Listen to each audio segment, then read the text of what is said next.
ये nursing home है ना, मेरी बेटी छोड़ गई थी। निरमान साहिबा, आपसे मिलने खातून आई थी। अच्छा, कब?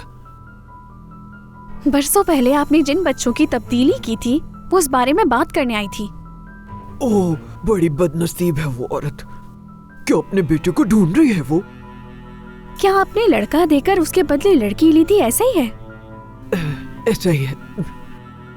वो पहले भी एक बार आई थी, अपने किए पर बड़ी शर्मिंदगी थी उससे। याद है मुझे, जब मैंने अपनी नौकरी छोड़ दी थी, उसके बाद फिर मैंने उसे कभी नहीं देखा।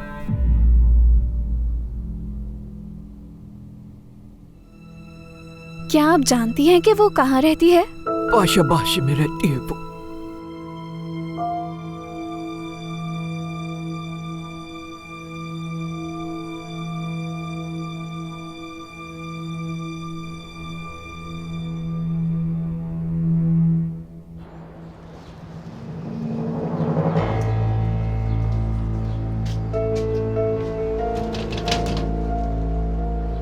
कौन है? पुलिस आपके